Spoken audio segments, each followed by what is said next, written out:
મિત્રો આજે પણ યુટ્યુબ ચેનલમાં બધા મિત્રોનું સ્વાગત છે અને જય માતાજી બધા મિત્રોને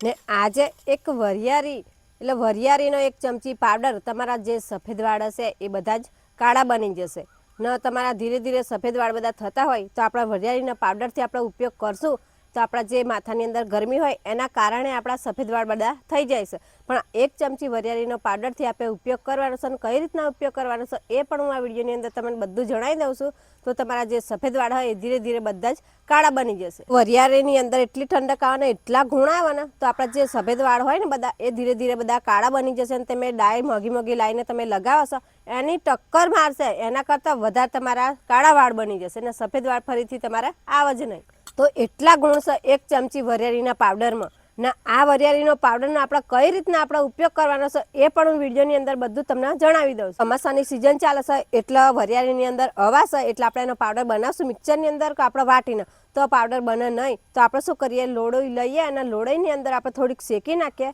ગરમ કરી નાખીએ એટલે જે હવા હોય એ બધી ઉડી જાય એટલે પછી પાવડર બની જશે તો આપણે સગડી ચાલુ કરી દીધી છે અને આપણે લોડી પણ ઉપર મૂકી દીધી અને 100 ગ્રામ જેટલી આપણે વરિયાળી લીધી છે તો એને શેકી કાઢીને એની જે હવા છે એ બધી આપણે ઉડાડી નાખીએ નાના ફેરો જ આપણે કરવાની છે કે બરી ના જાય તે માટે ખાલી આપણે તો ગરમ જ કરવાની છે અને અવાજ ઉડાડવાની છે તો 5 મિનિટ આપણે ગરમ કરી લઈએ તો જે એની અંદર જે હવા હોય ચોમાસાની સિઝન ચાલે એટલે હવા તો હોય જ એટલે બધી જ હવા ઉડી જાય ને પછી આપણે એનો પાવડર બનાવવાનો છે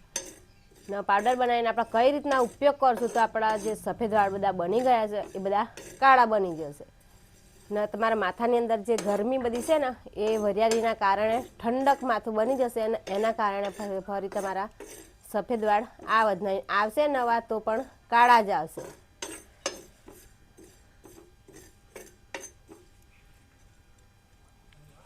હજુ વરિયાળી ગરમ થઈ નહીં વરિયાળી ગરમ થઈ જાય એટલે પછી આપણે એને ઉતારી લઈએ આ તો બારી નહીં મૂકવાની આપણે ખાલી ગરમ જ કરવાની છે થોડી એટલે બધી હવા જે હોય એ બધી ઉડી જાય તો પછી પાવડર કમ્પ્લીટ બને ને કે આપણે હવા હોય ને પાવડર બનાવીએ તો પાવડર બને જ ના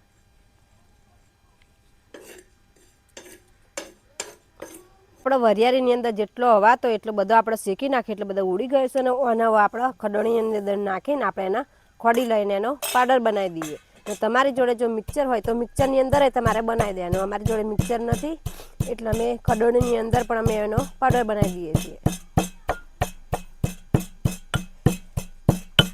તો ગરમ કરેલી છે ને હવા બધું ઉડેલો છે એટલે પાવડર તો બની જવાનો તો આપણે વરિયાળી આપણે વાટી કાઢી છે ને અમુક આખી રહી જશે અમુક અડધી રહી જશે એના કારણે આપણે પાવડર જ જોઈએ એટલે થોડીક આપણે સારી લઈએ તો એનો પાવડર બધો નીકળી જાય ને જે વટાઈ ના હોય એ આપણા છાણીની અંદર રહી જાય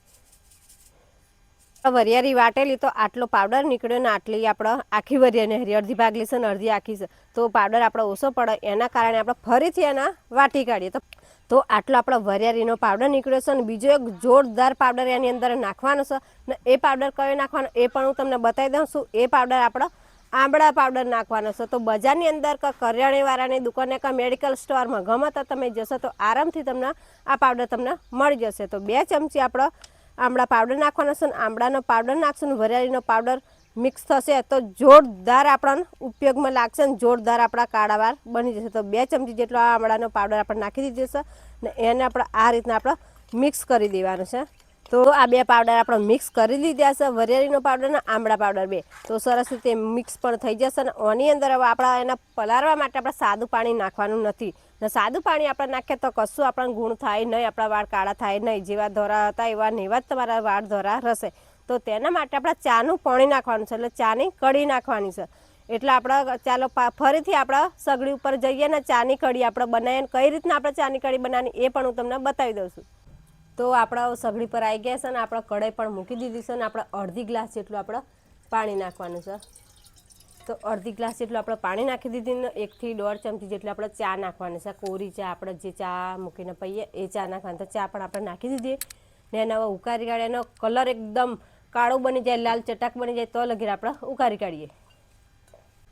તો ચાની કઢી આપણે એ પાણી પછી આપણે નાખશું પેલા 2 પાવડરની અંદર તો એનો પાવર 3 ગણો થઈ જશે તો આ ઉકળી જાય આ ચાની કઢી એટલે ચાની કઢી આપણે કાઢી લઈએ અને પછી આપણે પાવડર પલાળીએ ને એટલે એનો પાવર આવશે ફૂલ ફાશે એનો પાવર 3 ગણો આપણો વધી જશે અને આપણા જે સફેદ વાળ એ બધા કાળા થઈ જશે। તો આપણે જે ચાનું પાણી હતું જે કઢી બનાવી આપણે ચાની એ ઉકળી ગઈ છે ને આપણે બીજા વાસણની અંદર આપણે ગાળી લેવાની છે। તો આ રીતના આપણે ગાળી લઈએ બીજા વાસણ તો કલર એ બહુ એકદમ કાળો થઈ જશે, જોરદાર કાળો થઈ જશે ને હવે આપણે પાવડરની અંદર આપણે એને મિક્સ કરવાનું છે। તો હવે આ આમળા પાવડર ને વરિયાળી પાવડરની અંદર આપણે ચાનું પાણી નાખીએ ચાની કઢી ને પછી આપણે એને મિક્સ કરી લઈએ। તો થોડું થોડું આપણે નાખીને થોડું આપણે મિક્સ કરતું જવાનું છે કે વધારે આપણે ઢીલું ના થઈ જાય તો વધારે કડક ના થઈ જાય, આપણે મીડિયમ જ રાખવાનું છે। તો હજુ આપણે પાણી થોડુંક નાખવું પડશે, તો પાણી થોડુંક નાખી દઈએ। તો જેમ જરૂર પડે એ રીતના જ આપણે પાણી અંદર નાખવું પડશે। તો આ રીતના આપણે મિક્સ કરી દેવાનું છે અને પાણી આપણે નાખી દઈએ તો બધું જ મિક્સ થઈ જાય સરસ રીતે। તો આ રીતના આપણે મિક્સ કરી દઈએ બરાબરનું, એટલે ત્રણેયનું એક જ થઈ જાય એ રીતના આપણે મિક્સ કરી દેવાનું છે। આમળા પાવડર, વરિયાળી પાવડર ને ચાની કઢી તો આપણે મિક્સ પણ કરી દીધું છે। આપણા આમળા પાવડર, વરિયાળીનો પાવડર ને આપણા કઢી ચા એટલે બધું નાખીને આપણે મિક્સ પણ થઈ જશે ને સરસ રીતના આપણી ડાય તૈયાર થઈ જશે। તો આ ડાય આપણે તાજકાલીમાં નાખવાની નથી ને ઓને આપણે 6 કલાક ઢોકી રાખવાનું છે ને 100માં ઢોકી રાખવાનું છે। આવા વાસણમાં આપણે ઢોકી રાખશું તો આપણને કંઈ રિઝલ્ટ મળે નહીં ને આપણા વાળ સફેદ હોય કાળા થાય નહીં। ઓની અંદર આપણે આયરન નાખ્યું નથી એટલે ઓને આયરનની જરૂર છે, એટલે આયરન નાખશું તો જ આપણા સફેદ વાળ હોય કાળા થશે। તો એના માટે આપણે લોખંડનું વાસણ આપણે જોઈશે। તો આપણે લોખંડનું એક વાસણ લીધું છે ને એની અંદર જો આ કાટ છે એટલે આ કાટ વધારે હોય ને એના કારણે વધારે આયરન મળે, એટલે ઓની અંદર આપણે ડાય જે બનાવી છે એ આપણે ઓની અંદર નાખી દઈએ ને આપણે 6 કલાક સુધી આપણે એને ઢોકી મૂકવાનું છે। ને આપણે ઢોકી મૂકશે એટલે જે આ ડાય છે એ તમને અત્યારે છે મહેંદી કલરની દેખાય છે પણ જ્યારે ઢોકી મૂકશું ને 6 કલાક પછી આપણે જોશું તો એકદમ કાળી બની જશે આ ડાય। તો એની અંદર આયરન પૂરતું મળી જશે, એટલે અત્યારે આયરન નથી એટલે આપણને મહેંદી કલર દેખાય છે, જ્યારે આયરન મળશે એટલે એકદમ કાળી બની જશે। તો લોખંડના વાસણમાં તમે આ ડાયને તમે નાખશો ને ઢોકી મૂકશો તો જ તમને આયરન મળશે, ને બીજા કોઈ વાસણની અંદર જર્મનનું વાસણ હશે કે સ્ટીલનું વાસણ ગમે તેનું બીજું વાસણ હશે તેમાં આયરન તમને મળે નહીં, તમને કંઈ રિઝલ્ટ મળે નહીં। તો આપણે લોખંડના વાસણની અંદર આપણે નાખી દીધું છે જે ડાય બનાવેલી ને એની અંદર ઉપર આપણે ઢોકી દેવાનું છે। તો 6 કલાક પછી હું તમને બતાવીશ કે આપણો કાળું બને છે કે નથી ને આયરન એની અંદર મિક્સ થાય છે કે નથી થતું એ પણ 6 કલાક સુધી તમે આ જ વિડીયોની અંદર બન્યા રહેજો તો તમને ખબર પડશે। તો મિત્રો હવે આપણા 6 કલાક થઈ ગયા છે ને આપણે ખોલીને જોઈએ તો એની અંદર આયરન મળ્યું કે નથી મળ્યું, તો આયરન મળી ગયું કમ્પ્લીટ ને એની અંદર જોરદાર કલર પણ આવી ગયો છે ને ઓના આયરનનું આપણે આયરન એની અંદર નાખ્યું નથી એટલે આયરન આપણને પૂરતું મળી ગયું છે। ઓનો ઉપયોગ હવે આપણે કઈ રીતના કરવાનો છે એ પણ હું તમને જણાવી દઉં છું। તો પહેલાં તો આ ડાય લગાવ્યા પહેલાં આપણા વાળની અંદર આપણે ગમે તેવું તેલ નાખ્યું હોય તો એ તેલ આપણે શેમ્પાથી ધોઈ કાઢવાના છે, તમારા વાળ તમારા કોરા કરી દેવાના છે ને કોળા થઈ જાય એટલે પછી તમારા કે જૂનું બ્રશ પડી હોય આપણે બ્રશ કરતા હોય તો એ બ્રશની મદદથી ઝીણી ઝીણી આપણે પોથી પાડીને આપણા વાળની મૂળની અંદર જાય એ રીતના લગાવવાનું છે। અને પછી આપણા લોબા વાળ હોય એની અંદર આપણે હાથથી લગાવી દેવાનું છે। તો એક પણ વાળ કોરો હોવો જોઈએ ના, એ રીતના આપણે આખા માથાની અંદર આપણે લપેટી દેવાનું છે કમ્પ્લીટ રીતના। તો આપણે લગાવ્યા પછી 1.5 થી 2 કલાક સુધી આપણે રહેવા દેવાનું છે અને પછી સાદા પાણીથી આપણા વાળ તમારે ધોઈ કાઢવાના છે ને તાજકાલીન જો તમે શેમ્પાથી ધોઈ કાઢશો તો કશું તમને ગુણ લાગે નહીં, તો બીજા દિવસ પછી તમારે શેમ્પાથી તમારે ધોઈ કાઢવાના છે। તો 1 અઠવાડિયાની અંદર તમારે 2 વખત આ જે પાવડર આપણે અંદર મિક્સ કર્યો છે એ પાવડર આપણે બનાવીને 2 વખત અઠવાડિયાની અંદર તમે તમારા વાળની અંદર તમે લગાવશો તો જે સફેદ વાળ બધા હશે એ બધા કાળા બની જશે। તો આ જ પેસ્ટ તમે અઠવાડિયાની અંદર 2 વખત તમે લગાવી દીધી તો તમારા બજારમાંથી તમે કેમિકલવાળી ડાય લાવીને તમે લગાવતા એની જરૂર તમારે હવે પડે નહીં કે પૈસા તમારા ખર્ચવાની જરૂર પડે નહીં ને ઘરનો જ ઇલાજ તમે આ કરશો તો તમારા બધા જ વાળ જે કાળા